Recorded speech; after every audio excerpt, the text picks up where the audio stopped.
답이 되는 신앙의 가치라고 하는 제목으로 함께 말씀을 나누도록 하겠습니다. 우리가 잘 알고 있다시피 호세아서는 회복시키시는, 하나님의 사람을 회복시키시는 하나님의 사랑의 이야기입니다. 우리가 잘 알고 있듯이 고멜의 이야기를 통해서 하나님이 우리를 얼마나 사랑하시는가를 보여주시고, 죄인된 우리가 아무리 곁길로 갈지라도, 때로는 경로를 이탈할지라도 그 자리까지 찾아오셔서 또다시 사랑해 주시고 회복시켜 주시는 이야기가 끊임없이 반복되고 그 사랑의 메시지를 전하고 있다는 사실입니다. 그런데 제가 호세아서를 읽으면 읽을수록 마음이 불편한 것은 이스라엘이 하나님의 사랑을 깨닫지 못하고 하나님께서 원하시는 성도의 삶이 무엇인지 깨닫지 못하고 그들의 범죄가 계속된다는 것입니다. 그럼에도 이스라엘은 자신들의 상태를 알지 못하고 깨닫지 못합니다.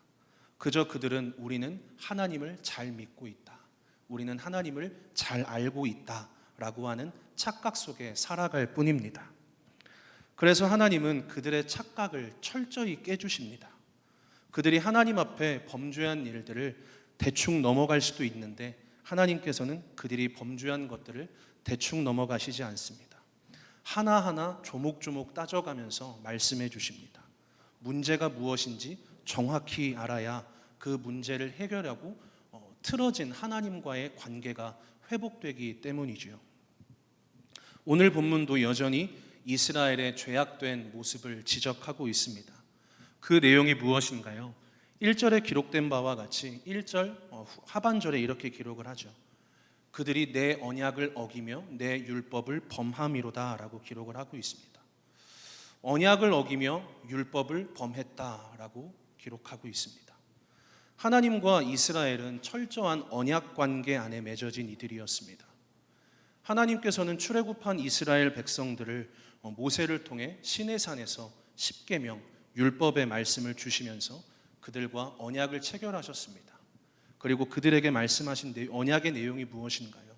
너희가 나에 대하여 제사장 나라가 되고 거룩한 백성이 되리라 라고 하는 말씀이었습니다. 그리고 이 언약의 약속의 말씀은 이스라엘 백성들이 광야에서 40년 동안 훈련을 받으면서 다시금 약속의 땅 가나안을 목전에 두고 모압 평지에 모였을 때 모세를 통해서 다시금 그들의 정체성이 무엇인지, 그들이 가나안 땅에 들어가서 살아갈 때 어떠한 자세와 어떠한 마음으로 살아가야 되는지를 다시금 가르쳐 주신다는 사실입니다. 이스라엘이 제사장 나라요 거룩한 백성이 되었다는 것은 그들의 일상이, 그들의 삶이 하나님의 통치 아래, 하나님의 말씀의 영향력 아래에 있는 특별한 자리로 부름을 받았다는 것입니다. 그래서 그들이 하나님이 누구신가를 그들의 삶 속에서 누리며 하나님의 하나님 되심을 드러내야 하는 책임 있는 삶으로 부름받았다라는 것이죠. 그리고 이 부름받은 자의 삶은 오늘 교회로 부름받은 우리의 사명이기도 합니다. 그런데 이스라엘이 지금 이 언약 관계를 파기했다, 어겼다라고 이야기를 하고 있습니다. 율법을 범함으로 그들의 삶 속에서 하나님과의 친밀한 관계를 맺지도 못하고 있을 뿐만이 아니라 하나님의 하나님 되심을 그들의 삶 속에서 누리지도 못하고 전하지도 못하는 지경에 이르렀다는 것이죠. 이런 실정이다 보니 하나님을 믿는 신앙, 기독교 신앙이 그 누구에게도 답이 되지 않는 현실, 자신들에게도 하나님을 믿는 신앙이 답이 되지 않는 현실 속에서 살아갔다는 것입니다. 그렇지만 여전히 이스라엘은 하나님을 알고 있다는 착각 속에, 나는 하나님을 잘 믿고 있다라는 착각 속에 빠져 있다는 것이 가장 문제였죠. 그래서 2절에서 그들이 무엇라고 이야기를 하나요? 나의 하나님이여 우리 이스라엘이 주를 아나이다 라고 이야기를 합니다. 그들에게 있어서 하나님을 안다라고 하는 그 고백은 있었지만 정작 그 삶은 하나님과 그 어떤 친밀한 사귐이 없는 삶이었습니다. 그냥 그들이 알고 있는 정보로 하나님을 안다고 생각했던 것이죠. 그저 하나의 지식에 불과했습니다. 하나님과의 그 어떤 교제도 없다 보니 그들의 삶은 하나님을 모르는 이방 사람들과 별반 다르지 않았습니다.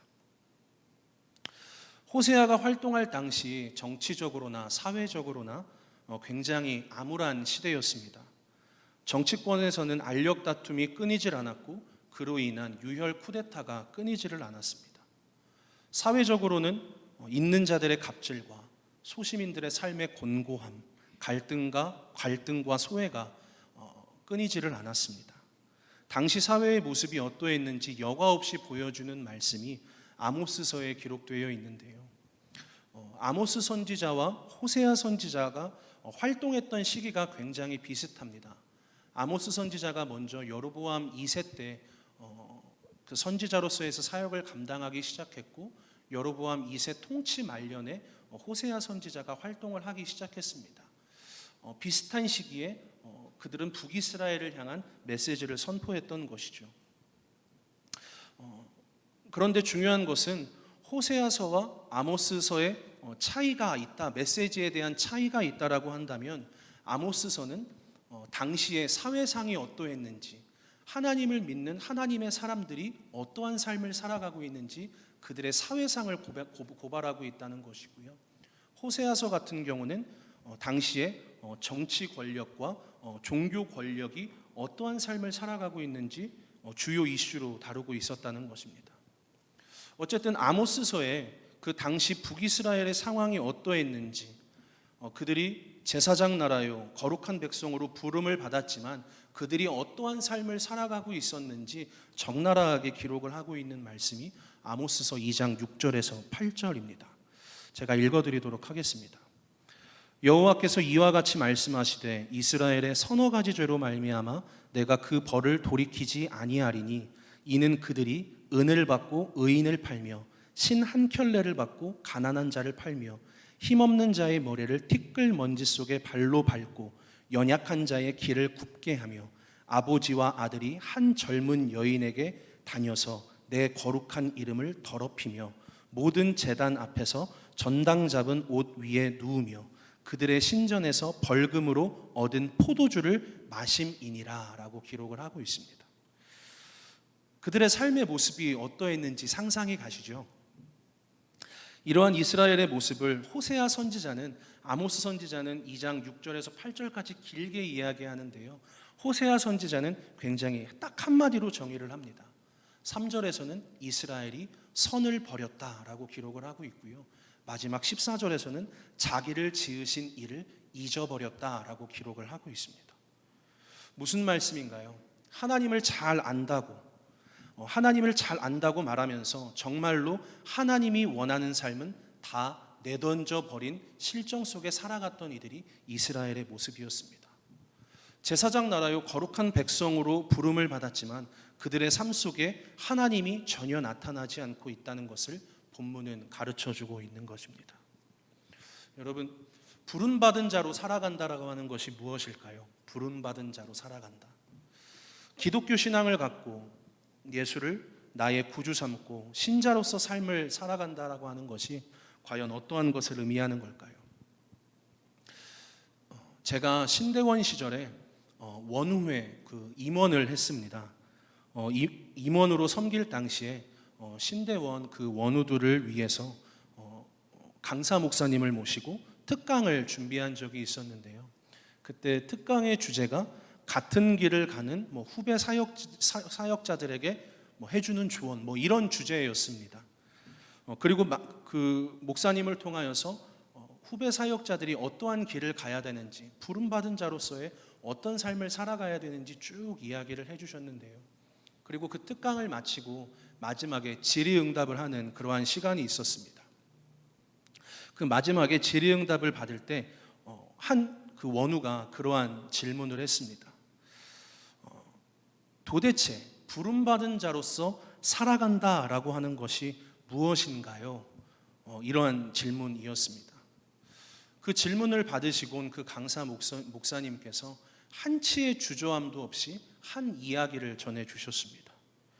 한 목사님께서 섬에 가서 교회를 개척하셨다라고 합니다. 섬이라고 해야 사람들이 얼마나 있었겠어요. 정말이지 무료한 일상을 보냈다라고 이야기를 합니다. 다람쥐 쳇바퀴 돌아가는 일상 속에서 나는 누구지? 여긴 어디지? 라고 하는 그러한 무료한 일상을 살아갔다는 거죠. 그러다가 그 목사님께서 그러한 무료한 일상이 반복되면서 가족들과 예배를 드리는데 사모님과 그 자녀들을 앞에 두고 설교하는 것도 한두 번이지 그것도 참 못해 먹겠다, 죽을 맛이었다, 뭐 이런 고백을 했다라고 합니다. 그러다가 그 개척한 교회에 할머니 한 분이 오셨다라고 이야기를 합니다. 교회라고는 다녀본 적도 없고 글도 모르고 그 할머니와 할 수 있는 것이라고는 아무것도 없었대요. 내가 과연 이 양반을 모시고 이 양반을 앞에 두고 내가 도대체 뭘 해야 되지? 그러한 고민 속에 그 하루하루를 보냈대요. 그러다가 이 목사님께서 이 할머니를 위해서 찬송가로 한글을 가르쳐 주기 시작했다고 합니다. 한글도 모르는 분이니까 이분에게 한글을 가르치면서 찬송가를 가르치신다는 것이 얼마나 막막한 일이었을까요? 그렇게 수개월 동안 목사님께서 할머니에게 가르친 찬양이 338장 내 주를 가까이 하게 함은이었다라고 이야기를 합니다. 그 찬양의 가사가 어떤가요? 내 주를 가까이 함은 십자가 짐 같은 고생이나 내 일생 소원은 늘 찬송하면서 주께 더 나가기 원합니다 라는 가사였죠. 그렇게 수개월을 가르쳤을까요? 그렇게 수개월을 가르쳤을 때 이 할머니가 글도 모르고 찬송가의 음계도 모르던 그 할머니께서 수개월 만에 이 찬송을 온전히 부르게 되셨다라고 하는 이야기를 해주시더라고요. 그러면서 그 질문을 처음 받았던 목사님께서 이어서 이야기를 하는 것이 아무것도 아닌 것처럼 보이는 일상 속에서 내게 주어진 그 일을 성실하게 감당하세요. 그것이 부름받은 자의 책임입니다 라고 말씀해 주셨습니다. 그러면서 이어서 말씀해 주시는 것이 이렇게 이야기를 하셨습니다. 뭐 얼마나 대단한 일 한다고 세상이 달라지겠어요? 세상 그렇게 쉽게 바뀌지 않습니다. 많은 구제를 한다고 해서 세상이 교회를 얼마나 알아줄 것 같아요? 얼마나 많은 봉사를 한다고 해서 그 공로를 인정해 줄까요? 그러한 일들은 세상이 우리보다 더 잘합니다. 신앙의 진면목이 뭔지 아세요? 복음의 진정한 가치는 무가치해 보이고 무료해 보이고 아무것도 아닌 일상 속에서 내가 알고 있는 말씀, 내게 주신 한 가지 말씀을 붙들고 그 말씀 살아내려고 몸부림칠 때 그 모습 속에 사람들이 소망을 발견하고 위로를 얻게 될 거예요. 그리고 그렇게 살아가는 사람들이 한 사람 한 사람 늘어날 때 세상은 복음의 진면목을 알게 될 것입니다. 그러니까요, 전도사님, 지금 섬기는 교회에서, 지금 내가 발딛고 있는 바운더리 안에서 전도사님이 알고 있는 그 말씀 살아내 보려고 애쓰세요. 그거면 충분합니다 라고 이야기를 하셨습니다. 그렇게 질문한 그 원우에게 그 긴 예화를 들고 또 이야기를 해주시면서 많은 원우들이 위로를 받고 격려를 받았습니다.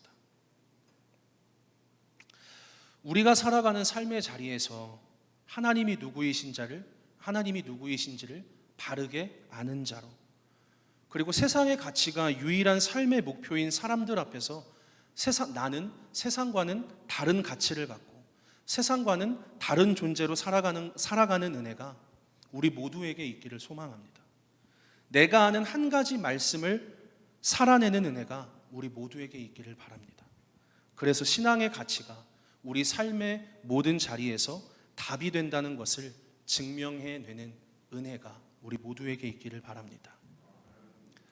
그런데 이스라엘은 지극히 평범해 보이는 일상에서 부름받은 자의 삶을 살아가지도 못할 뿐더러 하나님을 자신들의 입맛에 맞게 그저 한낱 송아지 우상으로 만들어 버렸다는 것입니다. 본문 4절은 이렇게 기록을 합니다. 그들이 왕들을 세웠으나 내게서 난 것이 아니며 그들이 지도자들을 세웠으나 내가 모르는 바이며 그들이 또 그 은 금으로 자기를 위하여 우상을 만들었나니 결국은 파괴되고 말리라. 이스라엘이 알고 있는 잘못된 하나님에 대한 신앙을 산산조각 내겠다고 말씀을 하십니다. 언약을 어기고 율법을 범한 결과 이스라엘은 하나님과의 관계가 어긋나 버렸습니다. 결국은 자신들의 뜻대로 살아가는 이스라엘의 모습만을 보여주고 있습니다. 왕을 세워도 어떠한 일을 해도 하나님께 묻지 않습니다. 지도자들을 뽑을 때도 하나님께 묻지 않습니다. 하나님의 마음이 어디에 있는지 궁금해하지도 않습니다. 그들의 삶은 말씀의 영향을 1도 받지 않았던 것이죠. 그리고 하나님은 그저 자신들만의 전유물이 되어버렸고 자신들만의 문제를 해결해 줘야 하는 송아지 우상으로 둔갑해 버렸다는 것입니다. 이런 이스라엘의 신앙의 행태를 내가 만든 신이라고 하는 책에서 적나라하게 고발하는데요. 이렇게 기록을 합니다. 이스라엘은 자신들의 상상력을 동원해 금송아지를 만들어냈습니다. 그들은 자신들을 애굽에서 구원한 하나님을 버렸다고, 잊었다고, 신앙에서 이탈한 삶을 살아가고 있다고 생각하지 않았습니다. 다만 하나님을 자기들의 기대와 요구에 맞게 자신들의 욕구를 충족시키기 위해 자기들만의 것으로 변형시켰을 뿐입니다. 라고 기록을 합니다. 무슨 말인가요? 하나님의 사람들에게 있어서 하나님이 누구이신가, 그리고 하나님은 당신의 백성에게 무엇을 요구하시는가를 제대로 이해하지 못한다면 하나님 그 자체가 목적이 되는 것이 아니라 하나님은 그저 하나의 수단에 불과해진다는 것입니다. 내가 필요로 하는 바를 들어주셔야 하고 내가 원하는 기도 제목을 내가 원하는 타이밍에 시의적절하게 그대로 이루어 주시는 분으로 전락해 버렸다는 것이죠. 이것이 이스라엘의 신앙의 모습이었습니다. 이렇게 끊임없이 하나님은 이스라엘에게 마음을 돌이켜라, 너희의 생각을 돌이켜라, 그리고 하나님께 나아올 것을 기대했지만 이스라엘의 신앙의 모습은 불순종으로 일관했다는 것입니다. 그래서 하나님은 불순종으로 일관하는 이스라엘에게 무엇라고 말씀하고 있나요? 오늘 본문 7절은 이렇게 기록을 합니다. 그들이 바람을 심고 광풍을 거둘 것이라. 심은 것이 줄기가 없으며 이삭은 열매를 맺지 못할 것이요 혹시 맺을지라도 이방 사람이 삼키리라. 그들의 신앙은 바람을 심고 광풍을 거두는 것에 불과할 것이다. 열매를 맺지 못하는 신앙이다라는 것이죠. 그저 바람에 나는 겨와 같은 신앙의 모습이었다는 것을 지적하고 있습니다. 이스라엘이 신앙에서 실패한 것이 있다면 무엇일까요? 바울의 표현을 빌리자면 성령으로 시작했다가 육체로 끝나는 것이지 않을까요? 성도에게 있어서 가장 중요한 영적 전쟁이 무엇일까요? 세상의 문화가 우리를 끊임없이 유혹하는 것은 무엇인가요? 우리 안에 있는 육신의 정욕과 안목의 정욕과 이생의 자랑을 부추겨서 이 세상에 가치 없는 것을 가치 있는 것처럼 보이게 만들고 또 그것을 목표로 삼고 그것으로 만족과 위안을 얻으라고 비욕하고 있다는 것입니다. 제가 설교를 시작하면서 호세아서를 읽으면 읽을수록 마음이 불편해진다라고 이야기를 했습니다. 그리고 그 마음이 불편해지는 이유가 하나님께서 끊임없이 돌이키며 돌아오라고 하나님의 사랑의 메시지를 전하지만 그들의 모습은 범죄로 일관했다는 것, 그것 때문에 마음이 불편했다라고 이야기를 했습니다. 그런데 내가 왜 호세아서를 읽으면 이렇게 마음이 불편해지는 거지? 곰곰이 생각을 해보니까 극단적으로 표현한다면 말이 좋아서 나는 이 이스라엘 사람들처럼 안 살 거야, 이렇게 쉽게 생각할 수 있겠지만 내가 이스라엘처럼 되지 않을 것이란 보장이 없다는 것입니다. 얼마든지 나도 타락할 수 있고 하나님을 떠난 채 나는 그저 하나님을 잘 믿고 있는 사람이야 라고 하는 착각 속에 빠져서 살아갈 수 있다는 것입니다. 담임 목사님께서 사역자들에게 종종 해주시는 말씀이 있습니다. 정신 바짝 차리라는 것입니다. 영적으로 예민할 수 있게끔 깨어 있으라고 말씀하십니다. 정신 바짝 차려라, 예민하게 영적으로 깨어 있으라 라고 하는 이 목사님의 가르침이 예전에는 그저 그냥 단순히 그냥 사역적인 열심을 내라, 열심히 해라, 그냥 이렇게 들렸습니다.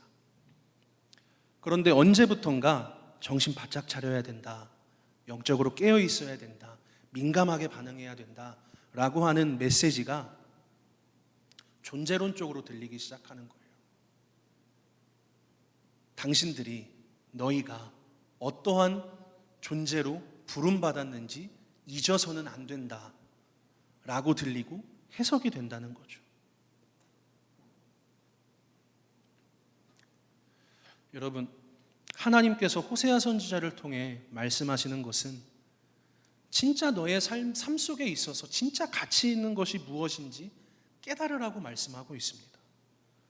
나에게 진정한 소망과 희망이 되는 것이 무엇인지 알고 다시금 마음을 돌이키라는 것이죠. 과연 나에게는, 그리고 이 시간 예배의 자리에 앉아있는 여러분들에게 있어서 그 예수 그리스도께서 얼마나 가치 있는 존재로 여겨지고 있냐라는 사실입니다. 그리고 그 하나님의 부르심 앞에, 하나님의 말씀 앞에 나는 얼마나 깨어 있으며 얼마나 민감하게 반응하고 있는지 스스로에게 질문해 보셨으면 좋겠습니다.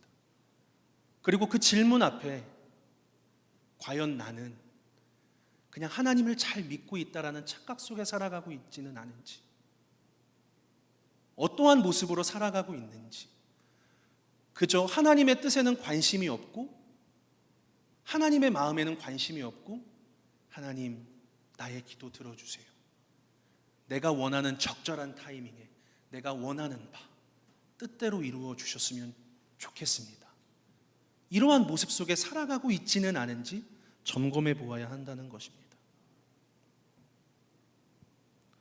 1절에서 하나님께서 호세아 선지자에게 말씀을 하셨죠. 호세아 선지자는 하나님의 말씀 앞에 깨어있는 사람이었습니다. 하나님께서 호세아 선지자에게 말씀하신 것은 나팔을 내 입에 댈지어다 였습니다. 이것은 호세아 선지자에게 북이스라엘에 가서 너희들의 임박한 하나님의 심판이 임박했다라고 하는 것을 전하라는 메시지였죠. 그런데 이것을 역으로 생각한다면 율법을 범하지 않고 하나님과의 친밀한 관계 속에서 우리가 살아가고 정말로 영적으로 깨어있고 하나님과의 친밀한 관계에 바로 서 있으려면 나팔을 입에 대고 깨어있는 삶을 살아가야 한다는 것입니다. 나팔은 파수꾼이 부는 것입니다. 나팔을 입에 대고 있다는 말은 언제나 영적 긴장감을 가지고 살아야 한다는 것이죠. 이것이 부름받은 자의 합당한 삶이라는 것을 본문은 가르쳐 주고 있습니다. 매 순간 영적 긴장감을 가지고 살아가야 한다는 거죠. 부름받은 자의 삶이라고 하는 것은 어느 특정한 직분을 가진 사람에게, 목사에게, 전도사에게 주어진 사명이 아니라 오늘 예수 그리스도를 구주로 삼고 하나님이 나의 왕 되시고 주인 되신다는 고백을 하는 모든 신자에게 해당되는 말씀이라는 것이죠. 그래서 우리 모두는 하나님 앞에 부름받은 자라는 사실입니다. 우리가 더욱더 영적으로 깨어서 내 영혼을 주님 앞에 의탁하는 그날까지 영적 제사장의 삶을 포기하면 우리는 끝나는 것입니다. 어떠한 일이 있더라도 내가 하나님 앞에서 그 말씀의 통치를 받는 삶을 포기하면 안 된다는 것이죠. 날마다 하나님의 은혜를 사모하는 우리 모두가 되기를 바랍니다. 어느 누구도 나의 영혼을, 우리의 영혼을 유린하지 못하도록, 내 영혼을 말씀 아닌 다른 것으로 짓밟지 못하도록 말씀 안에서 깨어있는 자세, 이것이 하나님께서 진정으로 원하시고 기뻐하시는 일인 줄로 믿습니다. 오늘 말씀을 묵상하고 준비하다가 부름받은 자로서의 삶을 살아간다는 게 과연 뭘까? 혼자 고민을 하고 참 많은 생각을 하다가 말씀을 통해서 위로해 주심을 경험하게 됩니다. 그 말씀이요, 빌립보서 3장 12절에서 14절 말씀이었습니다. 내가 이미 얻었다 함도 아니요 온전히 이루었다 함도 아니라 오직 내가 그리스도 예수께 잡힌 바 된 그것을 잡으려고 달려가노라. 형제들아, 나는 아직 내가 잡은 줄로 여기지 아니하고 오직 한 일, 즉 뒤에 있는 것은 잊어버리고 앞에 있는 것을 잡으려고 표대를 향하여 그리스도 예수 안에서 하나님이 위에서 부르신 부름의 상을 위하여 달려가노라. 이 말씀이 참 위로가 되었습니다. 무슨 말인가요? 우리가 하나님의 자녀로, 하나님의 택함받은 백성으로 부름받은 그 순간부터 우리는 신앙이라고 하는 경주에, 신앙이라고 하는 레이스에 뛰어들었다는 것입니다. 하나님의 신앙을 가졌고 하나님을 구주로 고백하고 믿었다는 것이 신앙의 레이스에서 완주를 이룬 것이라는 착각 속에 살아가지 말라는 것이죠. 그러면서 바울이 이야기하는 것은 나도 아직 온전하지 않다고, 나도 때로는 넘어지고 있다고, 때로는 나의 모습이 신앙에서 이탈하는 것 같아서 때로는 그 마음이 너무 괴로울 때 있다고. 그러니 내 사랑하는 형제들이여, 자매들이여, 자신의 신앙을 하찮은 것으로, 별 볼 일 없는 것으로 여기지 말고, 휘청거리지 말고, 뒤떨어져서 자신을 버리지 말라. 우리는 끊임없이 표대를 향하여 나아가야 된다. 앞으로 전진하는 일만 있다라는 거죠. 신앙인으로 살면서 넘어질 수 있습니다. 이탈할 수 있습니다. 내 누구에게 말은 못하지만 내 신앙의 모습을 스스로 보면서 참으로 한심하다 생각이 되어질 때도 있을 것입니다.